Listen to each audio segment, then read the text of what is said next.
Herkese merhabalar. Bu videomuzda pır sensör ve role kullanarak 220 voltluk lambayı nasıl yakabiliriz? Bundan bahsedeceğim.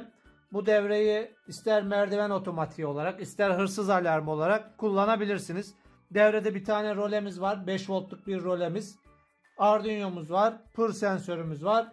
Ve 220 voltluk lamba tesisatımız var. Öncelikle isterseniz lamba tesisatını bir anlatayım. İlk yaptığımız role bağlantısında bunu ayrıntılı biçimde anlattım. Oradaki videoyu izleyebilirsiniz. Burada bağlantıyı kendim yaptığım için sökmedim. Şimdi bunu nasıl yapılacağını biraz bahsedelim.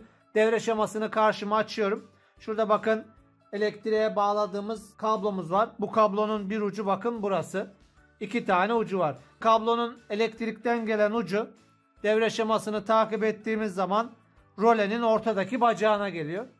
Ortadaki bacağına şuraya içerisine yerleştirerek vidaları sıktık. Buradan çıkan kablomuz bakın lambaya gidiyor. Lambanın altına. Lambanın altını da şu şekilde göstereyim. Alt bağlantısı da bu şekilde lambanın. Buraya geliyor. Buradan çıkan kablo ise yine elektrik kablosunun fişe takılan kısmının diğer ucu. Bunu da buraya bağladığım zaman tesisatı bu şekilde tamamlamış oluyorum. Şimdi role bağlantısını isterseniz devre şemasına bakarak yapalım. Şu şekilde bir tarafı dişi jumperlardan alıyorum. Buradaki rolenin pinlerine yerleştiriyorum. Devre şemasına baktığım zaman ve role bağlantısı pinlerine baktığım zaman kırmızı artıya, kahverengi de bordun üzerindeki eksi pine bağlıyorum. Siyah pin ise giriş pini. Devre şemasını kontrol ettiğim zaman 7 numaralı pine bunu bağlamışım. Bunu da 7 numaralı pine bağlıyorum. Rolemin bağlantısı tamam. Gelelim pır sensörünün bağlantısına. Bunları daha önceki videomuzda da anlatmıştık. Pır sensörü ne işe yarar, nasıl çalışır? Bununla ilgili ayrıntılı videomuzu yine buradan izleme şansınız var. Burada da şuraya bakın yine jumper kablolarımı bağlayacağım. Şu şekilde dişi kablolarım vardı. Şu şekilde bağladım. Şu kapağını isterseniz kaldıralım şöyle. Kapağını kaldırdığım zaman bakın bana göre sağ taraf VCC ucu, orta taraf sinyal, sol tarafta GND ucuymuş. Kapağını şu şekilde tekrar kapatıyorum. Yani gri kablom artı uç. Devre şemasında da bu şekilde gösteriyor zaten. Hemen soldaki rengim mavi kablom eksi uç. Diğer mor kablo ise Arduino'da 6 numaralı pine bağlanmış. Bunu da 6 numaralı pine bağlıyorum. Şimdi artık bordumun üzerinden Arduino'ya artı ve eksileri götüreceğim. Artı ucundan bir kablo alıyorum.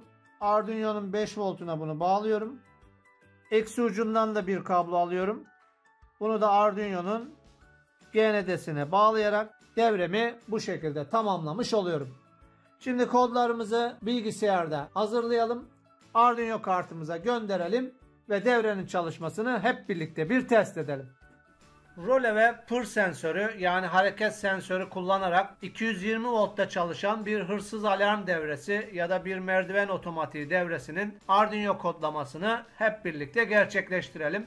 Arduino programını açıyorum. Şuradaki tanımlama satırlarını siliyorum ve Void Setup'ın üzerine gelip devremle ilgili bir açıklama yazıyorum. Pır hareket sensörü, hırsız alarmı, merdiven otomatiği diye devrem hakkında bilgi yazdım. Bu devrede ben aktif düşük bir role kullanacağım. Yani ters çalışan bir role olacak. Low komutunda rolemiz sinyal gönderecek. High komutunda ise rolemiz çalışmamış olacak. Siz aktif yüksek bir role kullanıyor olabilirsiniz. Aktif düşük ya da aktif yüksek role nedir derseniz bununla ilgili bir videomuz var. Role nedir, nasıl çalışır, çeşitleri nelerdir? Bu devre öncesi mutlaka bu videomuzu izlemenizi tavsiye ederim. En azından elinizdeki rolenizin hangi tür rol olduğunu orada anlattık. Siz de kendi rolenizi bu şekilde tanımlayabilirsiniz. Ona göre devre şeması kodlarınızı da kendinize göre uyarlayabilirsiniz. Şimdi Void Setup'ın üzerinde değişkenlerimi tanımlayacağım.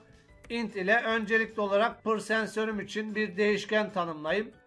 Buna pir sensör adını veriyorum. Ve bu sensörümü devre şemasına baktığımda 6 numaralı pine bağladığımı görüyorum. Ve buraya 6'yı yazıyorum. Role için de bir değişken tanımlayalım. Int role diyorum. Bunu da 7 numaralı pine bağladığımı görüyorum. Bir de değer isimli bir değişken oluşturacağım. Bunun da başlangıç değerini 0'a eşitliyorum. Bunu pır sensörümden başlangıçta okunacak olan dijital bir değer olarak buraya belirtmiş oldum. Void setup'ın üst tarafında yapacaklarım bunlar. Şimdi Void setup'ın iç kısmına geliyorum. Pin mod ile malzemelerimin durumunu belirteceğim. Pır sensörüm giriş aygıtı. Çünkü buradan veri girişi olacak. Role benim çıkış aygıtım. Bunu tanımladım. Aynı zamanda isterseniz seri monitörü de açabiliriz. Burada pır sensörünün 0 ve 1 değerlerini görebiliriz. Burada onu da görmüş olalım. Serial Begin ile burada seri monitörü de başlatıyorum. Void setup'ın içerisi de tamam. Geliyorum Void Loop'un içerisine. Void Loop'ta şunu yazacağım. Diyorum ki değer, yukarıda bir değişken oluşturmuştum, eşittir. Digital read ile pır sensörden aldığın değeri bana bildir. Hemen buradaki değeri de seri monitör ekranında görelim. İsterseniz buraya çok kısa da bir süre verebilirsiniz. Çok hızlı değer gelecek. 100 milisaniye gibi de bir süreyi buraya verebiliriz. Gelen değerleri birazcık daha düzgün okuyabilmek için. Şimdi burada if'li bir ifade yazıyorum. If diyorum. Değer değişkeninden aldığım değer eşittir height ise, yani bir değeri geliyorsa ne yapsın? Süslü parantezlerimi açıyorum. Digital write diyorum. Roleyi çalıştırsın. Dediğim gibi bende aktif düşük bir role olduğu için buradaki komutum benim low olacak. Sizde eğer aktif yüksek bir roleniz varsa buradaki komutunuz high olacak. Yani ters işleyecek. Eğer değilse ne yapsın? Tekrar süslü parantezlerimi açıyorum. Digital write diyorum. Parantezimi açtım. Roleyi high konumuna getirip sinyali burada kessin istiyorum. Evet, kodlamam bu şekilde. Derleyelim bakalım bir hata var mı? Evet, derleme tamamlandı. Bir hata bulmadı. Arduino kartımı bilgisayara bağlıyorum. Kodları Arduino kartına gönderiyorum. Yükleme tamamlandı. Şimdi hep birlikte devrenin çalışmasını bir test edelim. Evet, kodlarımızı Arduino kartımıza gönderdik. Şimdi sensörün üzerinden şöyle bir hareket yapalım. Bakalım devremiz çalışacak mı? 220 voltumuzu da bağladık devremize. Evet, bakın el hareketimi hemen algıladı ve lamba yandı. Tabi buradaki lambanın yanma süresini şu yan taraflarda vidalar var. Buradan ayarlayabiliyorsunuz yanık kalma sürelerini. Ben kısa tuttum ki yanıp sönmeyi görelim diye. Siz istediğiniz miktarda uzatabilirsiniz. Bakın bu şekilde de devrenizi 220 voltluk malzemelerle çalıştırmış olduk. Devrenin çalışmasını aynı zamanda seri monitör ekranından da görelim. Seri monitör ekranımı açıyorum. Bakın şu an 0 değerlerini gösteriyor. Sensör bir hareket algıladığında bakın bir değeri geliyor. Bakın tekrar bir hareket algıladığında burası 1'e, hareket algılamadığında 0'a düşüyor.